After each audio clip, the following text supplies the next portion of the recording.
Welcome back to Body Language Today. This is Fabian.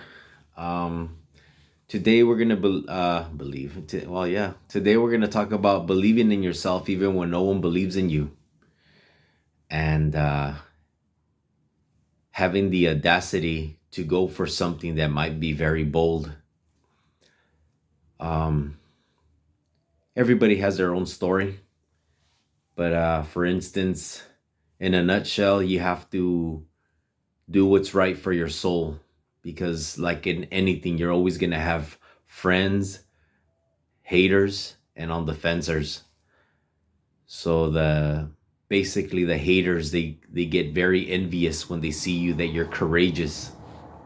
They're gonna be shooting at you, but it's all in your mindset. One thing that really resonated with me, a book that I'm reading right now. I'm reading it for the second time. Um, Believe It.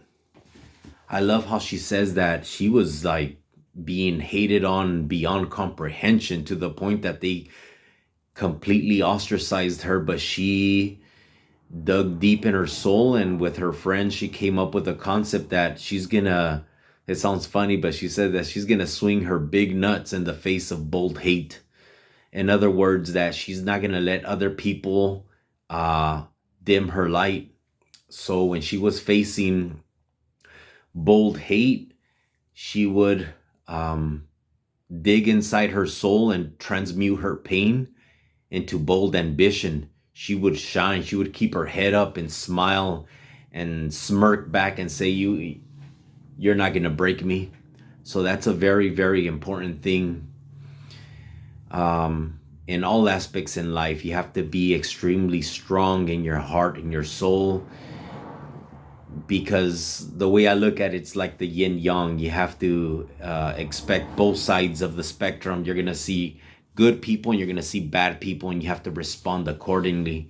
So, in a nutshell, like I said, when you're dealing with negative people, you have to keep your head up high and show them that you're not affected, and you got to believe in yourself. And because it sucks, but that's just the way it is. People will spin it and flip it and turn it around just to justify their hate. You just gotta keep fighting forward. So you gotta believe in yourself, educate yourself nonstop, read inspirational books, because it's you gotta sharpen your sword every day, metaphorically, in the sense that you gotta always be, what I do, I call it RC mind. I'm constantly in my mind. I'm constantly rehearsing and practicing, drilling the concepts that I learned in my mind subconsciously. I might be, who knows, walking and I'm meditating in motion, thinking about certain concepts, rehearsing the things that I learned to always keep sharp. Because like they said, a professional knows his craft inside and out. So you have to, you have to fly the plane while building it, if you will. In other words, you have to start where you stand, continue to learn new things and master your craft, but you gotta just put it to action. And you just gotta keep fighting forward. You gotta face the long odds and keep fighting forward, because the people that actually dare and go for their dreams are like 1 or 2%. I'm one of them, and you're gonna face humiliation. You're gonna face uh, winning and looking amazing. You're gonna face a little bit of everything, but the moral of the story is that you have to have the audacity, the courage to go for it in spite of this non-stop, no mercy castigation of you. They will have no mercy. They will try to bury you, but that's only because they're so jealous. And you have to keep fighting forward. um the hate out there is very real, but you have to circumvent that by showing people that you're not affected, that you're extremely resilient. You're gonna get attacked, but you have to believe in yourself. Um, I love this subject of body language because you can see people You can see the real message. You can see the real person. Doesn't mean that always everything has to do with a negative connotation. No, it just what I love about body language is that it gives you a superpower, the edge to see underneath the mask, to see the real person, to see the real intentions, good or bad. And it's refreshing. It feels amazing to see the truth.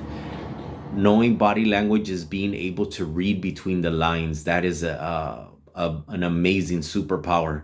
When you're able to read between the lines, you could see the truth. You could feel the truth because everybody, I'm guilty of it. We all wear masks and we all want to be perceived in a good way. So we come up with contrived body language or contrived the way we speak. It's normal because we all want to be seen in a good light, and there's nothing wrong with that. But like they say, you can't fake authenticity, so you have to be real. Even if be real with yourself, and like I always say, I'm very real with myself. But just reading people, you could see the real message when you know all the nuances and subtleties. You could read it. You could you read people. What is it? You're descriptive. You're objective. You read the observable facts versus what the way someone wants to be perceived.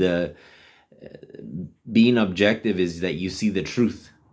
You see observable facts, and that is priceless. You can see little things. It's amazing. I love it. I love this subject because, for instance, it don't happen all the time, but they do come up when you're aware of them. You could be talking to somebody and they're projecting a good vibe and all this, but in a split second, at a critical moment, you'll see a micro expression of disgust. In other words, contradicting their entire message. That is extremely important in how do you relate to that person or that situation. Anyways, I'm going to start making more videos on my body language thing. I was recently inspired to go for it even more because I love this subject. So yeah, believe in yourself even when no one believes in you. And remember who you fight for. That's one thing that I always say to myself. Thank you guys. Bye.